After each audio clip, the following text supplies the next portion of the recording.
प्रभु यीशु आपको एक ऐसी महिला के बारे में सतर्क कर रहे हैं जिसके हाथों में आपका जीवन हो सकता है।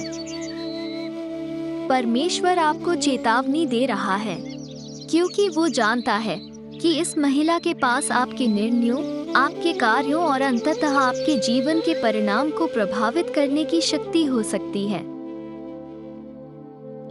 यह कोई मजाक या झूठा अलार्म नहीं है।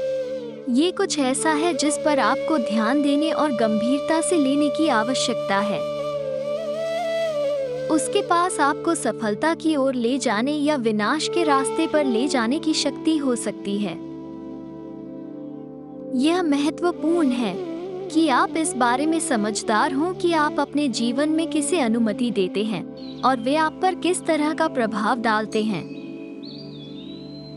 आप सोच रहे होंगे कि यह महिला कौन है और इसके हाथों में आपका जीवन क्यों है।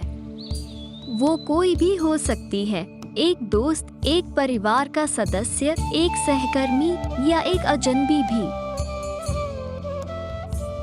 मेरे प्रिय मित्र, मैं आज आपके पास एक भारी मन और एक गंभीर संदेश के साथ आई हूँ। मुझे उम्मीद है कि आप इसे बहुत गंभीरता से लेंगे। यह कोई ऐसा व्यक्ति हो सकता है जिससे आप केवल एक बार मिले हों या जो वर्षों से आपके जीवन में निरंतर मौजूद रहा हो। मुद्दा ये है कि आपको अपने आसपास के लोगों और आपके जीवन पर उनके प्रभाव के बारे में जागरूक होने की जरूरत है। वो कोई ऐसी हो सकती है जिस पर आप भरोसा करते हैं और विश्वास करते हैं, या वो कोई हो सकती है जिसने अतीत में आपका फायदा उठाया हो। लेकिन आपको समान रूप से यह महसूस करने की आवश्यकता है कि इस महिला का आपके प्रति दुर्भावनापूर्ण इरादा नहीं है। लेकिन मैं आपसे आग्रह करती हूँ कि आप अपने जीवन में लोगों के बारे में और आप पर उनके प्रभाव के बारे में सोचने के लिए कुछ समय निकालें। ये आवश्यक प्रश्न है जो आपको स्वयं से पूछने की आवश्यकता है, क्योंकि आपके जीवन में आने वाले लोग या तो आशीर्वाद या अभिशाप हो सकते हैं। क्या वे आपको परमेश्वर की ओर ले जा रहे हैं या उससे दूर? याद रखें कि यह चेतावनी आपको डराने या आपको पागल बनाने के लिए नहीं है। इसके बजाय यह उन लोगों के बारे में समझदार और सतर्क रहने की याद दिलाता है जिन्हें आप अपने जीवन में अनुमति देते हैं। तो आप इस महिला के बारे में क्या कर सकते हैं? सबसे पहले ये जानना जरूरी है कि यह महिला कौन है। अपने जीवन में लोगों को देखें और विचार करें कि आप पर सबसे अधिक प्रभाव किसका है। जिस तरह से वो आपके जीवन को प्रभावित करती है, क्या आप उससे खुश हैं? क्या वो आपके जीवन में सकारात्मकता और आनंद लाती है या करती है? प्रभु यीशु आपकी मदद कर रहे हैं। वो तनाव और चिंता पैदा करती है? अगर आपको लगता है कि इस महिला का आपके जीवन पर नकारात्मक प्रभाव पड़ रहा है, तो कार्रवाई करना महत्वपूर्ण है।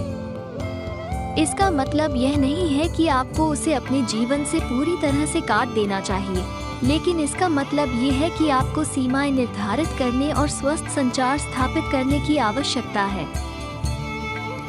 याद रखें, परमेश्वर आपको इस महिला के बारे में सतर्क कर रहा है क्योंकि वो चाहता है कि आप एक परिपूर्ण और उद्देश्यपूर्ण जीवन जिएं। वो चाहता है कि आप अपने आप को ऐसे लोगों से घेरें जो आप में सर्वश्रेष्ठ लाते हैं और आपको बढ़ने में मदद करते हैं। प्रभु यीशु के मार्गदर्शन में भरोसा रखें और भरोसा रखें कि वो इस स्थिति से निपटने में आपकी मदद करेंगे। अब आइए प्रभु यीशु से प्रार्थना करें कि वो हमें आगे आने वाली किसी भी अप्रिय स्थिति से बचाने में मदद करें और सभी बुरी योजनाओं के खिलाफ चमत्कारिक सुरक्षा के लिए उनसे प्रार्थना करें। स्वर्गीय पिता, हम आपके दिव्य सुरक्षा और मार्गदर्शन की मांग करते हुए विनम्र हृदयों के साथ आपके सामने आते हैं। हम किसी भी स्थिति में आपके हस्तक्षेप के लिए प्रार्थना करते हैं जहां कोई अपनी शक्ति का उपयोग हमारे जीवन को नियंत्रित करने और बदलने के लिए कर रहा हो। हम आपसे ऐसे किसी भी व्यक्ति की पहचान करने और उनसे बचने में मदद करने के लिए आपकी दिव्य बुद्धि की मांग करते हैं। हम आपकी कृपा और दया के लिए प्रार्थना करते हैं कि हमें आप ढंक लें, ताकि हम आपकी प्यार भरी देखभाल के तहत सुरक्षित और सुरक्षित रह सकें। हम अपने जीवन में लोगों के सच्चे इरादों को समझने में आपकी मदद मांगते हैं। परमेश्वर के जीवित वचन को देखते हैं। संत पौलुस कहते हैं, हर बात में हर समय धन्यवाद करो, क्योंकि तुम्हारे लिए मसीह यीशु में परमेश्वर की यही इच्छा है। 1 थिस्सलुनीकियों 5:18। प्रभु ने कहा है, मनुष्य केवल रोटी से नहीं लेकिन हर एक वचन जो परमेश्वर के मुख से निकलता है जीवित रहेगा। यशाया 53:4। निश्चय उसने हमारे रोगों को सह लिया और हमारे ही दुखों को उठा लिया, तो भी हमने उसे परमेश्वर का मारा कूटा और दुर्दशा में पड़ा हुआ समझा। परंतु वो हमारे ही अपराधों के कारण घायल किया गया, वो हमारे अधर्म के कामों के हेतु कुचला गया। हमारी ही शांति के लिए उस पर ताड़ना पड़ी कि उसके कोड़े खाने से हम चंगे हो जाएं। यिर्मयाह 30:17। मैं तेरा इलाज करके तेरे घावों को चंगा करूंगा, यहोवा की यह वाणी है, क्योंकि तेरा नाम ठुकराई हुई पड़ा है। वो तो सियोन है, उसकी चिंता कौन करता है? प्रभु यीशु को अपना प्रभु उद्धारकर्ता मानते हैं तो चैनल को सब्सक्राइब करें। आमीन।